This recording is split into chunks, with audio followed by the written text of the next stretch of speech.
This is my true story. After my wife died, I thought my children would stand by me. We had built a home together, raised a family, and sacrificed everything for their futures. I believed they would give me comfort in my old age. Instead, they betrayed me. They called me a burden. They threw me into a nursing home like I was nothing. I thought my life was over, but what happened next left them on their knees, begging for forgiveness. Before I continue, tell me where you're watching from and what time it is right now. And please subscribe so more people hear my story. When my wife died, the world I had known for more than 50 years collapsed around me. She was not just my partner, but the very center of my existence. We met when we were young, built a life from nothing, and together we weathered storms that might have broken others. Every day of my life was tied to her presence, her laughter, her steady hand beside mine. Losing her felt like losing the ground beneath my feet. The house that once felt alive with her warmth became silent, filled only with echoes of her voice in my memory. I walked through each room and felt her absence press into me like a weight I could not carry. The chair she always sat in by the window remained empty, her favorite mug sat untouched on the shelf, and her scent lingered faintly on the clothes folded in our closet. Everywhere I turned, I was reminded not of what I had, but of what I had lost. In those early days after her passing, I thought the pain would crush me completely. Each morning, I woke with the hope it had all been a dream, only to be met with the cruel truth once more. The nights were the hardest.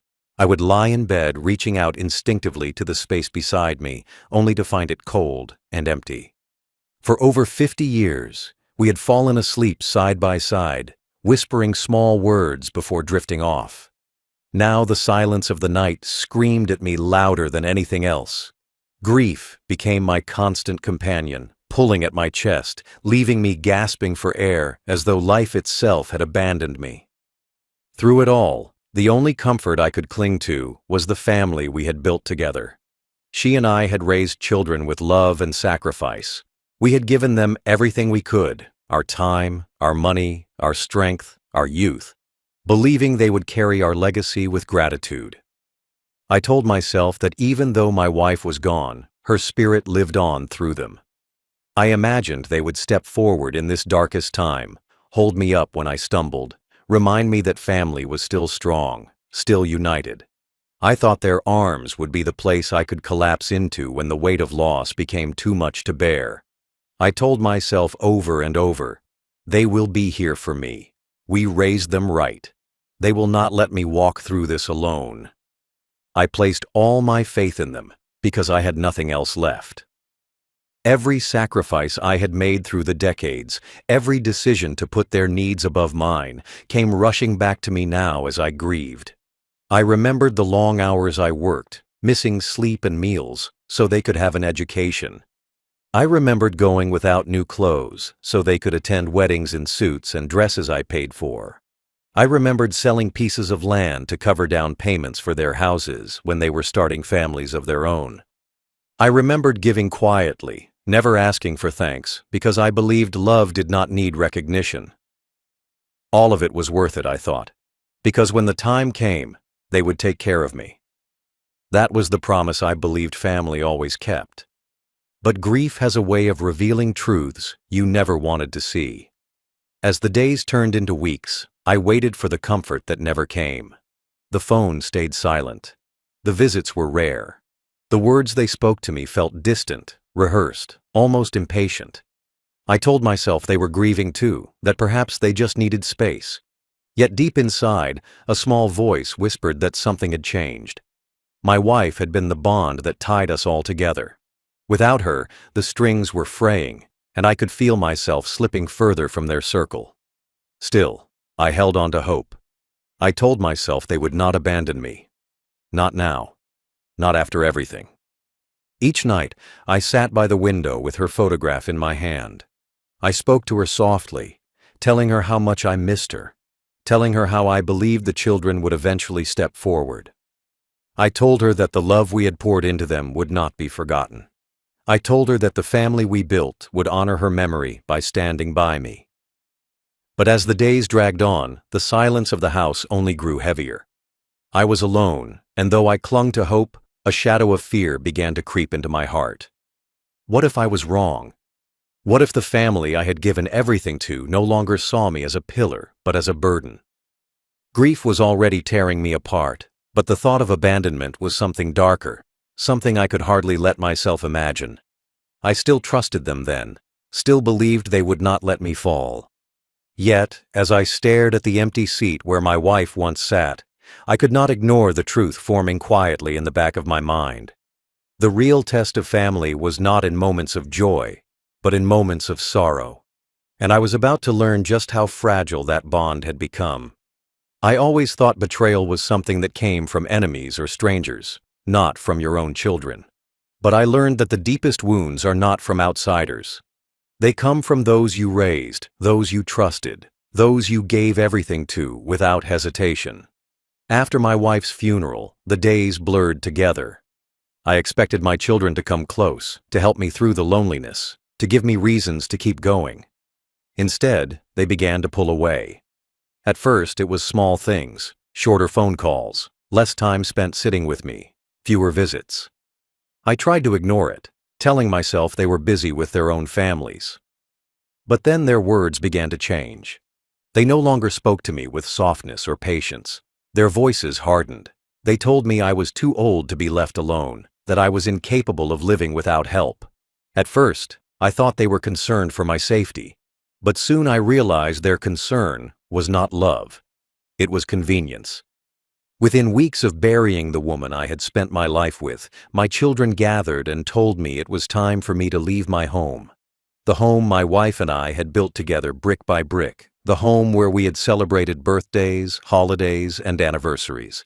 The home that held every memory of our lives. They looked at me not as a father who had given them everything, but as a problem that needed to be solved. They called me a burden. They said I would ruin their lives if I stayed.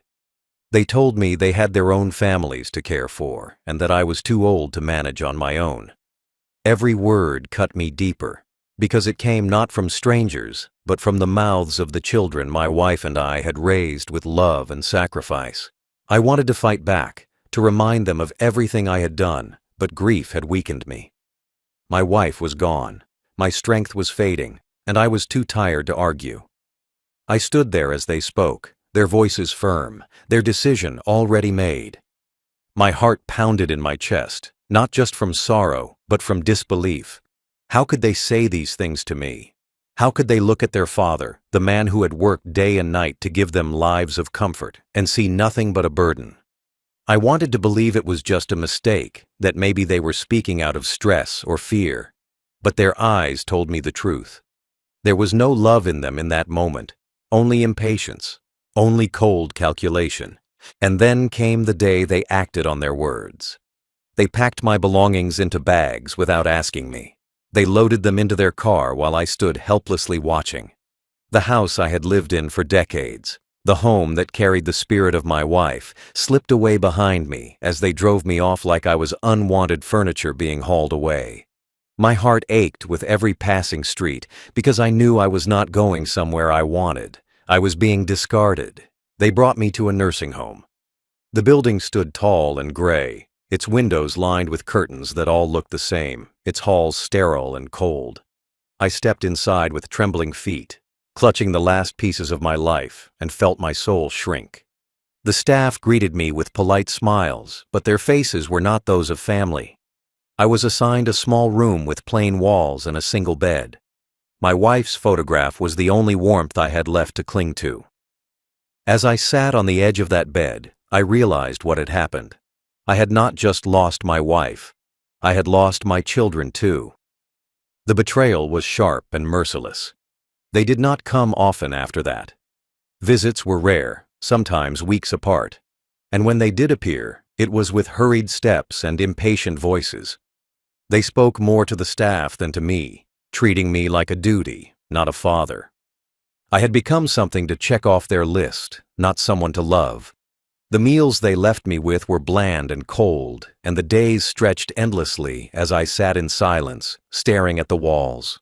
I replayed their words over and over in my head. Burden. Too old. ruining our lives. Words I never thought I would hear from my own blood. At night, I lay awake thinking about the life I had lived. I thought about the nights I stayed up working overtime so they could go to college. I thought about the sacrifices I made so they could have weddings in beautiful halls, so they could move into homes I helped pay for. I thought about the endless years I placed their happiness above mine. And now, all of it had been forgotten. My children saw only weakness where there was once strength, only inconvenience where there was once sacrifice. Their betrayal was not just abandonment, it was erasure. They erased me from their lives as though my decades of love meant nothing. The first betrayal cut so deep that it changed me forever. My wife's death had broken my heart, but my children's actions shattered whatever was left. I sat alone in that nursing home room, staring at her picture, and realized I was not just grieving her. I was grieving the family I thought I had, the love I believed would always protect me. In that moment, the truth hit me harder than anything else. The children I raised had thrown me away. The first night in the nursing home felt like the longest night of my life. The room they gave me was small, with plain white walls that seemed to close in around me. A narrow bed sat against the wall, its sheets tucked too tight, smelling faintly of bleach. A single dresser, a chair, and a curtain that divided me from another resident were all that surrounded me. It felt nothing like home. My house had been filled with memories, with the smell of my wife's cooking, the warmth of laughter, and the softness of love. This place was filled with silence, broken only by the sound of footsteps in the hallway and the distant cries of others left here just like me. As I lay on the stiff mattress that first night, I turned to the side where my wife should have been. I clutched her photograph to my chest and felt a hollow ache so deep, it felt like it would swallow me whole. The days quickly settled into a routine that was more mechanical than human. Meals were served at strict times, the same bland food day after day. I sat at long tables, surrounded by strangers, all of us wearing the same tired expressions, our eyes dim with stories no one wanted to hear. Some of them had children who visited, but most did not. We sat together in silence, a group of forgotten souls, discarded by the families we once built. The meals had no taste, not just because of the food, but because they were seasoned with sorrow. Eating became something to keep the body alive, not something to enjoy. The staff moved through the halls politely, but their kindness was the kind that came with routine, not affection. They treated me as they treated everyone else, with efficiency, not with love. They made sure I had medicine, that my bed was made, that my clothes were washed. But they never knew the man behind the wrinkles. They never cared about the sacrifices I had made, the family I had built, the life I had given away piece by piece. To them, I was just another old man in another room. I was not a father. I was not a husband. I was not someone who had once carried the weight of others. I was just a patient. The loneliness inside me grew heavier with each passing day. I sat in that small room, staring at the ceiling, replaying the life I had lived. I remembered the first time I saw my wife, the way her smile lit up the room. I remembered the nights we stayed awake planning our future, promising each other that no matter how hard life became, we would carry it together. And I remembered the moment she slipped away, leaving me to carry it all alone. My grief was already unbearable, but now it was joined by the sharp sting of betrayal. My children did not come to visit often. Weeks passed without a knock on the door. I watched other residents wait by the entrance, their faces lighting up when family finally arrived, only to fade into sadness when no one came. I became one of them. I waited, but no one came. Every corner of the nursing home reminded me of what I had lost. The halls smelled of antiseptic, not of fresh bread or flowers. The rooms echoed with the sound of television sets turned too loud to drown out the silence. I heard whispers of regret from other residents, stories of how their children had left them behind, stories too similar to my own.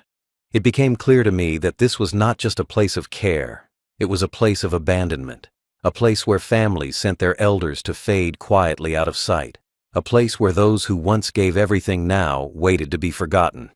At night, when the lights dimmed and the halls grew quiet, I lay in my bed staring into the darkness. I remembered the home my wife and I had built together. The laughter, the struggles, the victories. And then I thought of my children's voices telling me I was a burden. The words echoed in my mind like a curse. The humiliation burned deeper than my grief. I had not only lost my partner, I had lost my dignity. I was no longer a father in their eyes. I was no longer the man who gave them life. I was just an inconvenience, tucked away so they would not have to see me. There is a special kind of pain that comes from being discarded by your own blood. It is not just sadness, it is not just grief. It is a tearing apart of your identity, a breaking of the bond you believed could never break. I carried that pain with me through every meal, every sleepless night, every moment I sat alone in that sterile room. I felt as though I had been reduced to nothing. Yet even in that despair, a small ember of strength remained inside me. As I sat in silence, I began to think more clearly. My children believed they had removed me from their lives, that by putting me here they had silenced me. But what they did not know was that I still held power. My grief was heavy, my humiliation deep, but I was not powerless. I still had my mind. I still had control over the things they had forgotten. And in the quiet of that nursing home, surrounded by strangers and haunted by memories, I began to realize that their betrayal would not be the end of my story. One night, as I lay on the narrow bed in that nursing home, staring at the ceiling with its pale cracks and dim light flickering above me, I felt a shift inside my heart. The sorrow that had weighed me down since the death of my wife and the betrayal of my children pressed heavier than ever. But in that heaviness, a new thought began to form. I heard my children's voices echoing in my memory, calling me a burden, insisting I was too old to live alone, telling me I would ruin their lives if I stayed. Those words had cut into me, but now, in the silence of the night, they took on a different shape. They were not just insults, they were a challenge. They thought I was powerless. They believed they had stripped me of my dignity and control. They assumed that by placing me in this room, by shutting the door on my life, they had ended my ability to matter. But as I lay there, I realized they were wrong. I still had my mind. I still had my history, and most importantly, I still had the authority over everything they had forgotten. I closed my eyes and let the memories of my life wash over me. I remembered the sacrifices I had made for those very children who now treated me like nothing. I remembered the nights I worked overtime shifts, coming home with aching bones, just so they could attend good schools. I remembered the times I went without new clothes so they could walk proudly in theirs. I remembered selling land, draining my savings, even risking my health to pay for their weddings, their houses, their dreams. Every brick of their lives had been built with my sweat and my wife's endless support. And now, after all of that, they had thrown me away as if my story no longer mattered. The more I reflected, the clearer it became. Their betrayal was not born out of ignorance. It was born out of entitlement. They had grown used to taking from me, used to the sacrifices I gave without asking for anything in return.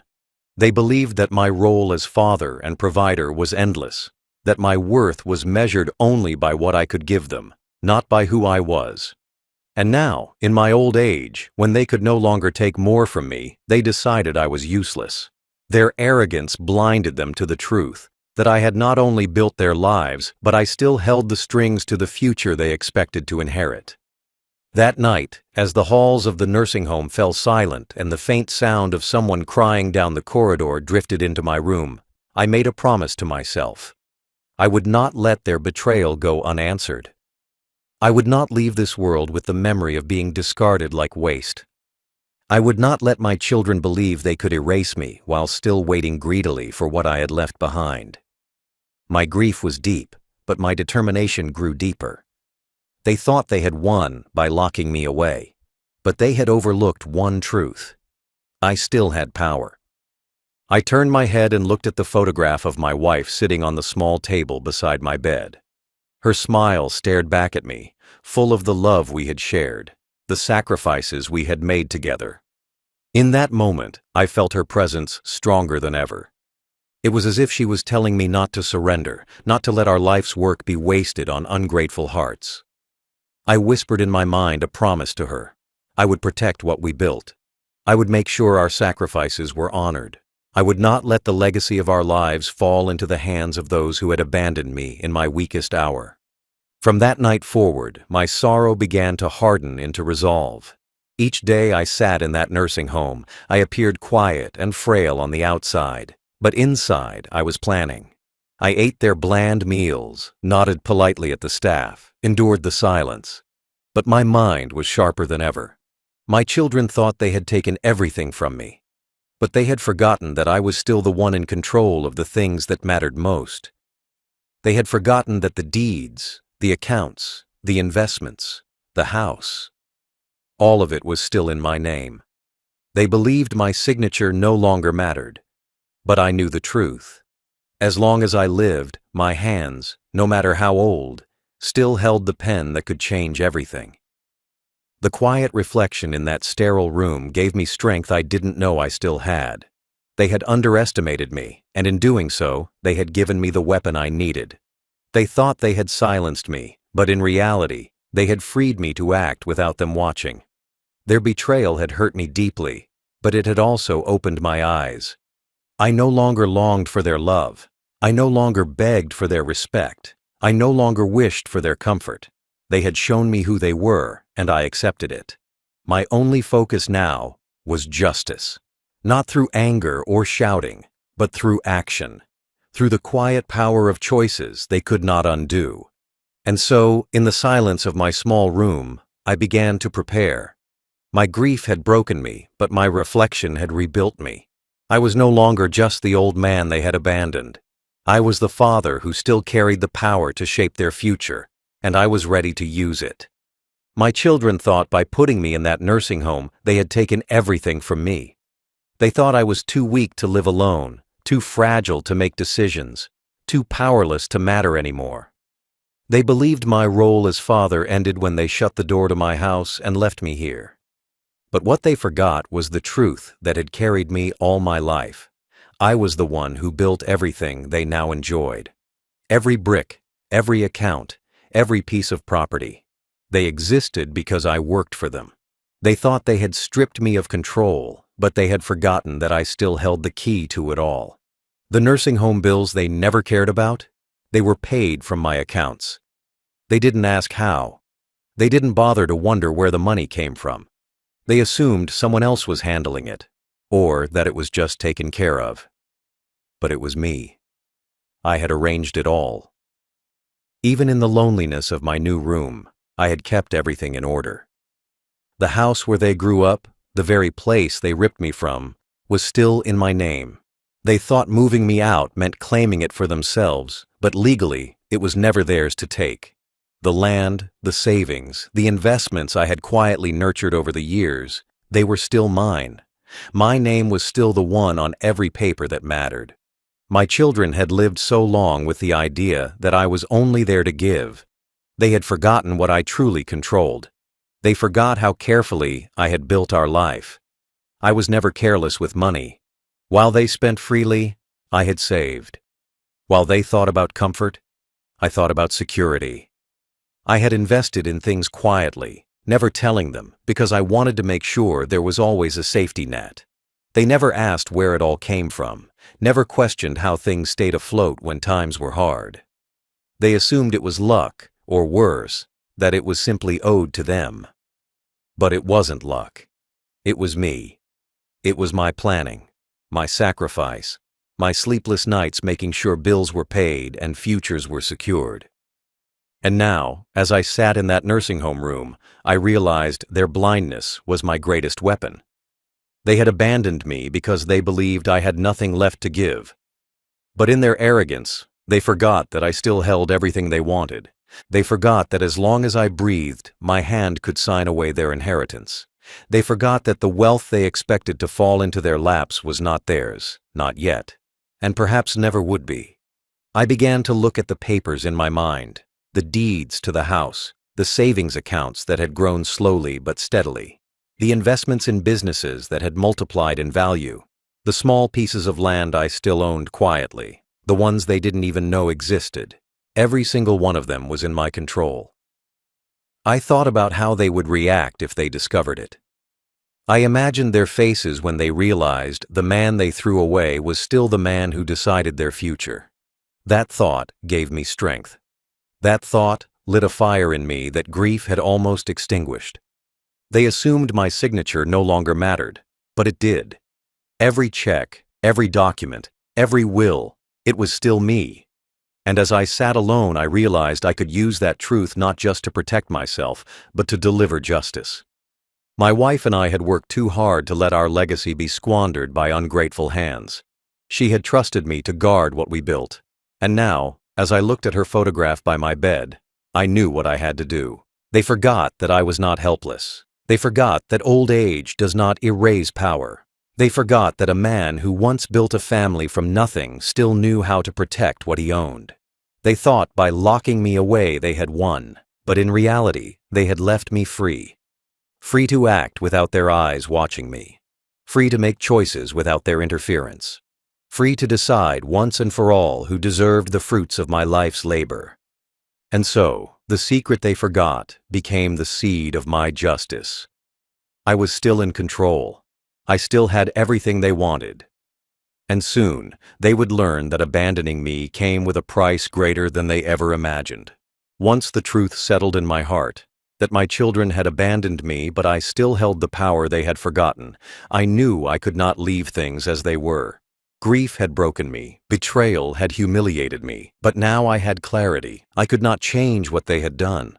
I could not erase the pain of being discarded. But I could make sure that their betrayal did not go unpunished. Justice was in my hands, and I would use it not with anger or shouting, but with the quiet stroke of a pen. That was when the plan began to form.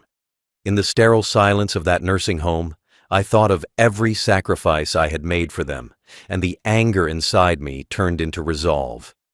I realized I had no reason to leave them anything. Why should I? They had thrown me away like garbage, left me to rot in a room surrounded by strangers, visited me rarely if at all. They thought my role in their lives was over, but my role was not over. It had only changed. If they saw me as powerless, I would show them what power truly looked like. I waited until the afternoon when the hallways were quiet, and I asked the staff for the phone. I dialed a number I had memorized long ago, my lawyer's. He had been with me for years, through my work, through my wife's estate, through every important decision. When he answered, I spoke slowly but firmly. I told him I needed changes made. He listened in silence, knowing from the weight of my words that this was not a simple request. He agreed to visit me at the nursing home. The staff thought it was just another professional matter, but for me, it was the beginning of my justice. When he arrived, we sat together in the small room that had become my prison. I laid out everything, the properties, the savings, the investments. I told him what I wanted. The will, which once gave everything to my children, would be rewritten. Their names would be erased.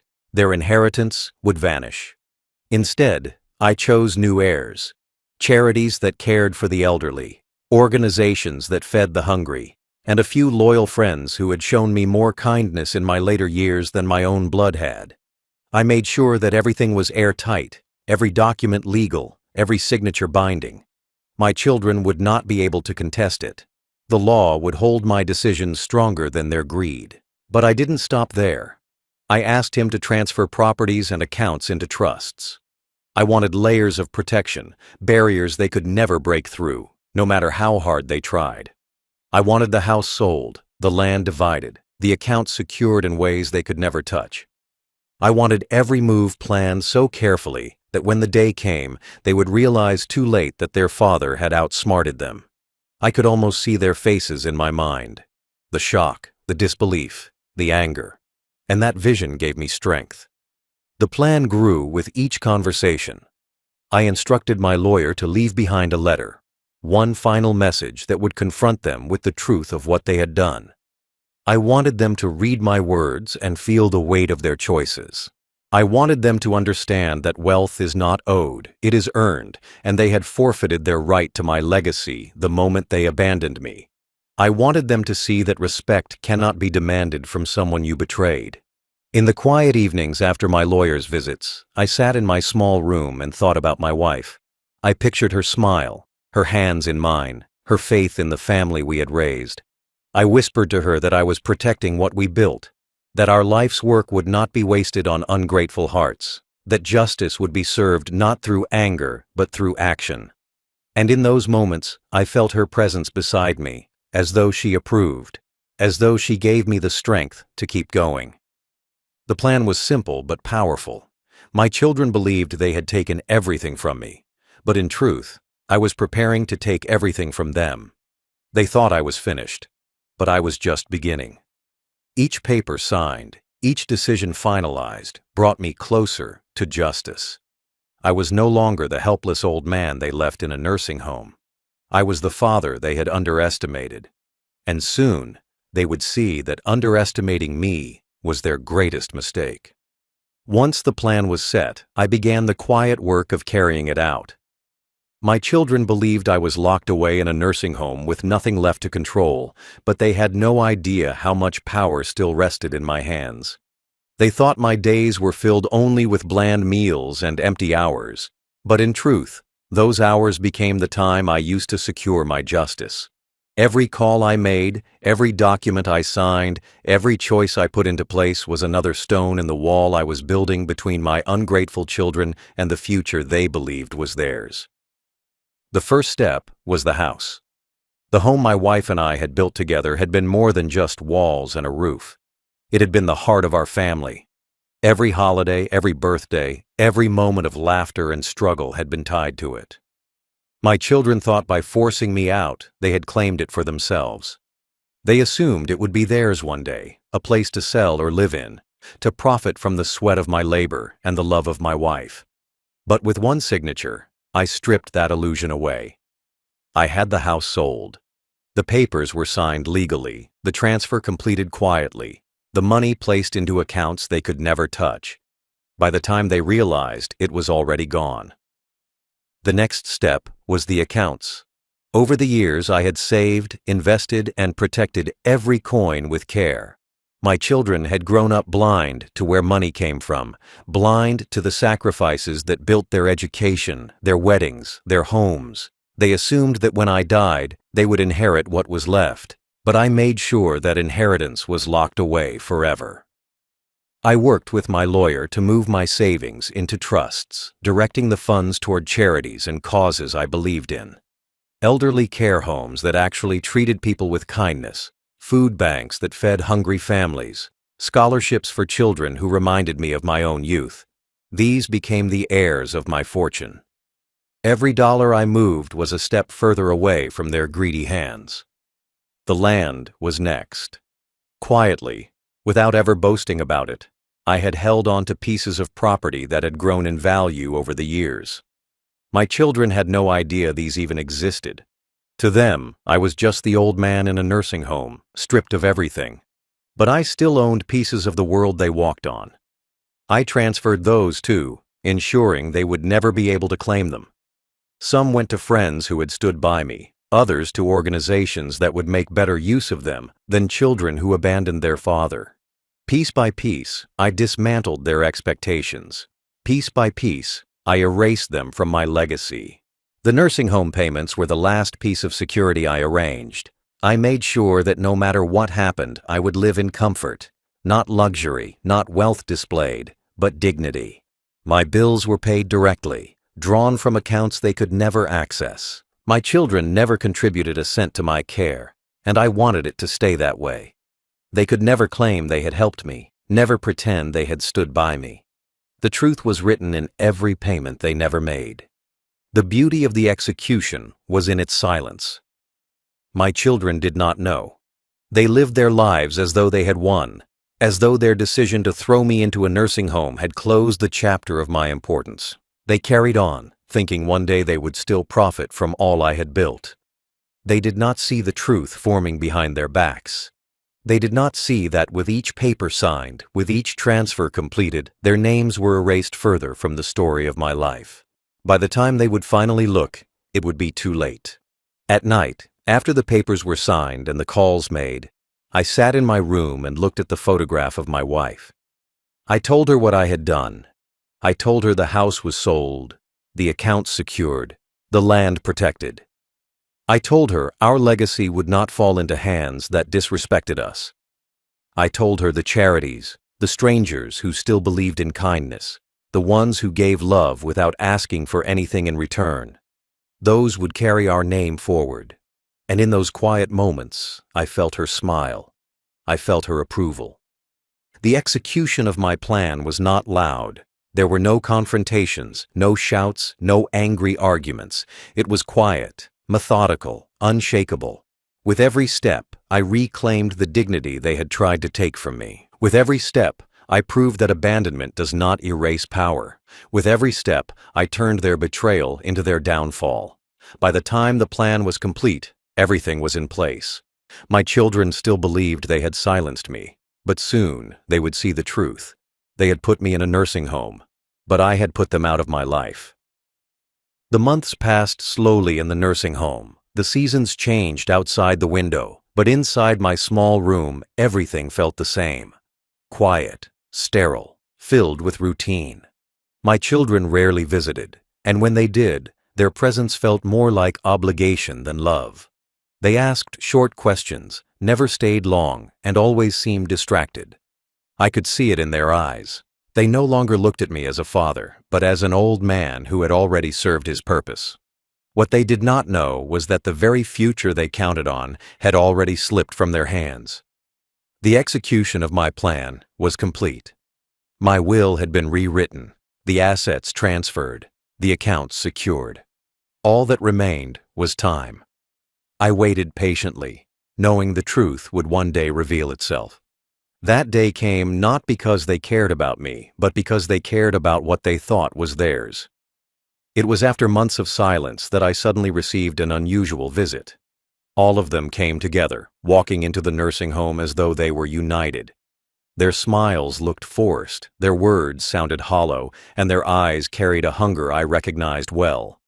They had not come for me. They had come for what they believed I still held. By then, whispers of my estate had reached them. Perhaps it was from lawyers, perhaps from relatives, perhaps just from their own greedy assumptions. Whatever the reason, they came, expecting to gain. I watched them carefully as they sat across from me. For a moment, I remembered the days when they were small, when they ran into my arms with laughter, when they looked at me with trust. But that memory was distant now, buried under layers of betrayal. The faces in front of me were no longer those of innocent children. They were faces hardened by selfishness, eyes sharpened by greed. They spoke softly, pretending to care, asking about my health, my days, my comfort. But I knew what they truly wanted. They wanted reassurance that their inheritance was secure. They wanted to know that all my sacrifices, all my years of labor, would still benefit them. I said little. I let them talk, let them pretend, let them play the game. Inside, I carried the quiet satisfaction of knowing what awaited them. When they finally left, they walked with confidence, believing they still had control over the future. But soon, that illusion would shatter. The moment of truth arrived when they gained access to the safe.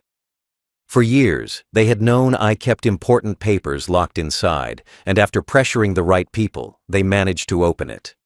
I imagine their excitement as they pulled open the heavy door, expecting stacks of documents proving ownership, deeds to houses, access to accounts, promises of wealth that would one day fall into their hands. I can picture their faces in that moment, lit with greedy expectation. But instead of wealth, they found emptiness. The safe no longer held the treasures they believed were theirs. What they found instead was a single envelope with their names written on it. Inside was a letter, written in my own hand, clear and firm. In it, I told them the truth. I reminded them of what they had done, of the betrayal that cut deeper than any wound. I wrote, "You left me to die in a corner. You called me a burden. You discarded me when I needed you most. Now you inherit the emptiness you gave me. The wealth you expected has been given to those who understand kindness, not to those who abandon their own blood." Every word in that letter was chosen carefully, not with anger, but with truth. I imagine their faces as they read it, the shock, the disbelief, the anger. I imagine the silence in that room as they realized the fortune they counted on was gone. They would search for explanations, demand answers, argue among themselves, but nothing could change the reality. Their inheritance was gone. Their names had been erased. Their greed had led them to nothing but a letter that reflected their own actions back at them. For me, the moment of truth was not about revenge. It was about justice. It was about making sure my wife's sacrifices and my own were not wasted on those who saw me as disposable. It was about ensuring that our legacy lived on through kindness, not selfishness. As they read that letter, they finally saw the consequence of their betrayal. They thought they had silenced me, but my words spoke louder than they ever expected. They thought they had erased my power, but my choices had already reshaped their future. That moment, though I was not there to witness it, was the moment they truly faced themselves.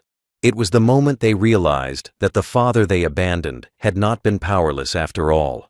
It was the moment they learned that justice, though quiet, can strike harder than any punishment. The day my children read my letter was the day the balance of power in our family shifted forever. For months, they had lived with the belief that no matter how they treated me, my wealth and my legacy would still belong to them. They thought they could throw me into a nursing home, forget about me, and then one day walk away with everything I had built. But when they opened that envelope and saw the truth written in my hand, their illusions shattered. I was not there to see it with my own eyes, but word reached me soon enough. Their shock turned to panic. Their confidence turned to desperation. They had gambled with their own father's love, and they had lost. I heard from others how their voices rose in anger, how they argued among themselves, each blaming the other for what had happened. They had expected riches, but all they held was a letter that reminded them of their cruelty. Extended family soon learned what had happened too. News travels fast, and soon everyone knew that my children had abandoned me in my old age, left me in a nursing home, and then been stripped of their inheritance. Their greed and betrayal became public knowledge. They tried to defend themselves, tried to explain their actions, but the truth was already clear. You cannot hide abandonment. You cannot disguise selfishness. Their reputations crumbled under the weight of their own choices. For the first time in their lives, they were forced to face themselves. They had always believed money would cover their flaws, that the world would see them as successful because of what they inherited. But now, stripped of that inheritance, they had nothing left to lean on. They were exposed for what they truly were, children who had turned their backs on their father, ungrateful heirs who had mistaken comfort for entitlement. Friends distanced themselves, relatives whispered, and doors that once opened for them now stayed closed. Their shame was no longer private.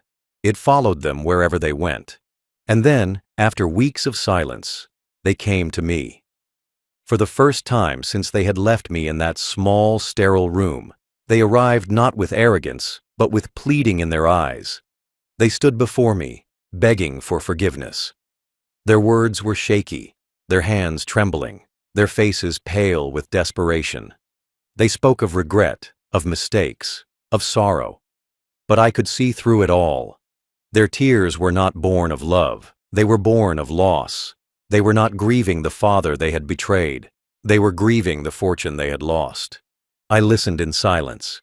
I did not argue. I did not shout. I did not let my anger pour out. I simply looked at them, my eyes steady, my heart calm.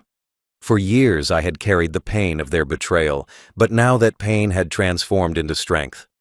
I realized I did not need their love anymore. I did not need their apologies, because forgiveness without change means nothing. They had shown me who they were long before the money was gone. Their begging now was not for me, but for themselves, and I would not give them what they wanted. I refused to see them beyond that moment. I told the staff not to allow them into my room again. I wanted peace in my final years, not the noise of their regret. My life had been filled with sacrifice and hardship, and now it was time for peace. If they wanted to beg, they would do it to close doors. If they wanted forgiveness, they would have to carry the weight of never receiving it. That was their consequence. That was the justice their betrayal had earned. After they left, I sat in my room with my wife's photograph in my hands. I whispered to her that justice had been done, that those who had abandoned me had been left with nothing, that what we had built together was safe, directed toward hands that deserved it, hands that cared, hands that gave, hands that still knew the meaning of love. I told her that our sacrifices had not been wasted. They had simply been redirected, away from greed and toward goodness.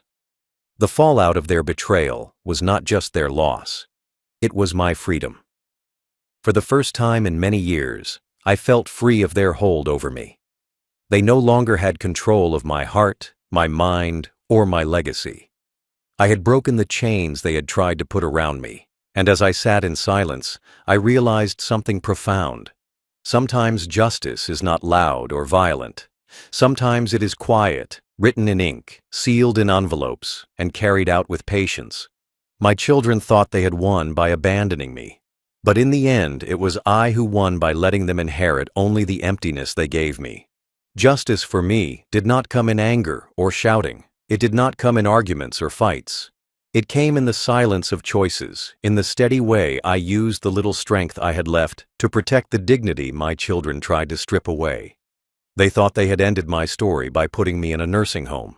They thought they had written the last chapter of my life, one of loneliness and abandonment.